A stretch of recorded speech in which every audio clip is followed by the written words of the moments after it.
Bismillahirrahmanirrahim. Assalamualaikum warahmatullahi wabarakatuh. Alhamdulillahi rabbil alamin. Wa sallallahu ala sayyidina wa maulana Muhammadin wa ala alihi at-tayyibin at-tahirin wa ashabihil muntajabin, amma ba'du. Ma'asyiral muslimin wal muslimat rahimakumullah. Dalam kajian fikih puasa, kita masih dalam pembahasan tentang muftirat, yaitu hal-hal yang dapat membatalkan ibadah puasa. Dan kita masih pada pembahasan muftirat yang ketujuh, yaitu tetap dalam keadaan janabah, haid dan nifas hingga azan subuh, itu dapat membatalkan puasa. Sebagai salah satu kelebihan di dalam mazhab Ahlul Bait alaihimussalam, atau dikenal dengan mazhab Syiah Imamiyah. Beberapa catatan sudah kita lewati. Sekarang kita masuk kepada halaman 328, catatan yang ke-7. Seseorang yang junub dalam keadaan bangun atau terbangun setelah mengalami junub dalam tidur, dan dia mengetahui bahwa jika dirinya tidur, maka hingga azan subuh dia tidak akan terbangun untuk mandi, maka tidak ada kebolehan baginya untuk tidur lagi sebelum mandi. Nah, jadi seorang yang junub misalnya kumpul dengan istrinya pada malam bulan suci Ramadan. Kemudian kalau dia tidur, dia yakin tidak akan bangun sampai azan subuh, maka dia tidak boleh tidur sebelum mandi. Atau dia janabah karena mimpi dan bangun. Kalau dia tidur lagi, pasti tidak akan bangun sampai subuh.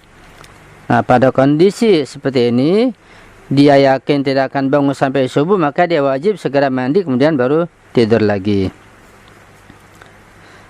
Jadi pada kondisi seperti ini dia wajib segera untuk melakukan mandi, baru kemudian boleh tidur lagi. Jika dia tetap tidur dan tidak mandi hingga azan subuh, maka puasanya batal. Tetapi bila dia berasumsi bisa bangun sebelum azan subuh untuk mandi, dan dia juga memiliki niat untuk mandi tetapi tidak terbangun, maka puasanya benar. Ya, jelas bahwa pada kondisi dia yakin tidak akan bangun sampai subuh, kalau tidur lagi maka wajib segera untuk mandi. Nah, kalau dia tetap tidur, ya, tidak mandi terlebih dahulu sampai azan subuh, maka puasanya menjadi batal, tidak sah, begitu. Namun kalau dia misalnya punya asumsi, punya dugaan, dia akan bisa bangun misalnya dengan suara beker, suara jam, suara orang ronda, suara misalnya di masjid dia yang membangunkan untuk sahur. Dia yakin atau menduga bisa bangun, ya. Tapi ternyata dia tidak bangun sampai subuh. Nah, kondisi ini dia puasanya benar dan sah. Bila dia kembali tidur untuk kedua kalinya dan tidak terbangun hingga subuh, maka dia harus melanjutkan puasa dan mengqadha puasanya hari itu. Kemudian berdasarkan ihtiyat mustahab, dia juga dianjurkan pula untuk membayar kafarah. Kalau sudah bangun, tidur lagi, tidur yang kedua kalinya, kemudian tidak terbangun sampai subuh, maka ya dia harus tetap tidak boleh makan minum sampai maghrib. Dan juga ihtiyat mustahab, dia harus membayar kafarah. Di samping tentu wajib membayar qadha puasanya. Jadi kafarahnya mustahab, qadha puasanya wajib. Dan dia juga wajib atau harus tidak makan, tidak minum pada kondisi dia tidur yang kedua kalinya. Catatan: jika pada malam bulan suci Ramadan sebelum fajar seseorang ragu tentang dia mengalami ihtilam, yakni junub dalam keadaan tidur ataukah tidak, namun dia tidak mempedulikan keraguannya dan kembali tidur, lalu setelah azan subuh dia terbangun dan menyadari bahwa dia telah mengalami ihtilam sebelum terbit fajar.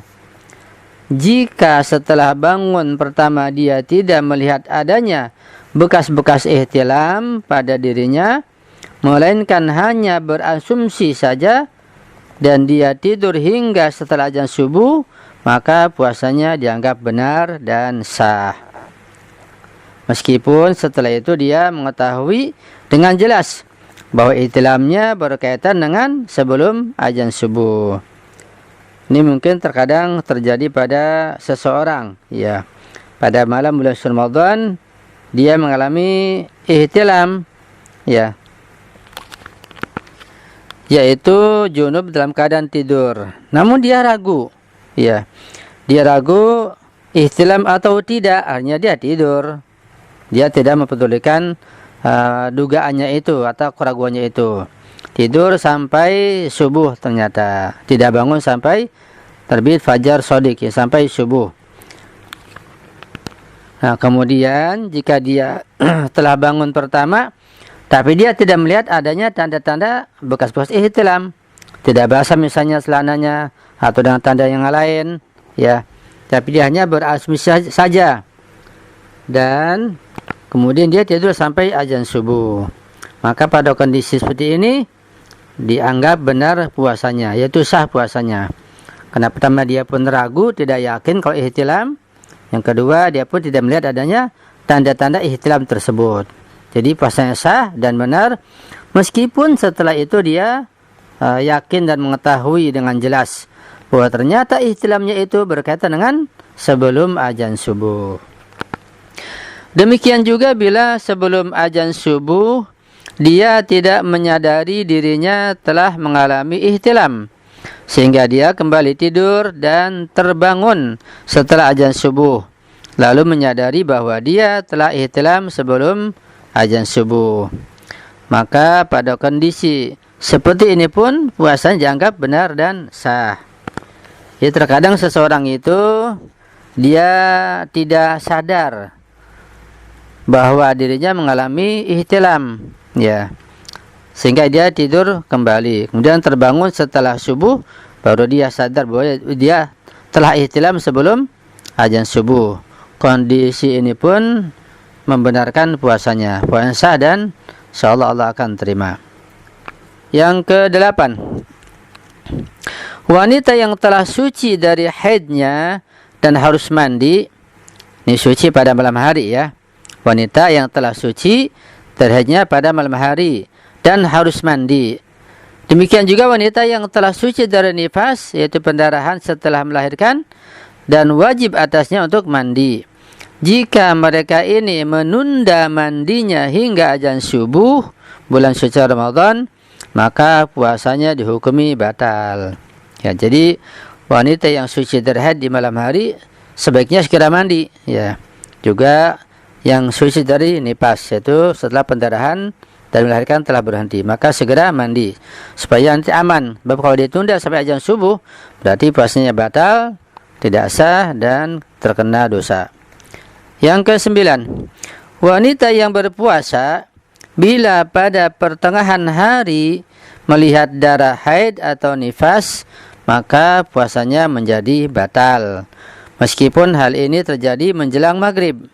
Ya, jadi keluarnya darah haid juga darah nifas itu dapat membatalkan ibadah puasa, sekalipun keluarnya beberapa menit sebelum azan maghrib syar'i. Catatan: jika seorang wanita melihat darah haid ketika tengah berpuasa untuk nazar, ya, puasa nazar, ya, dia melihat darah haid.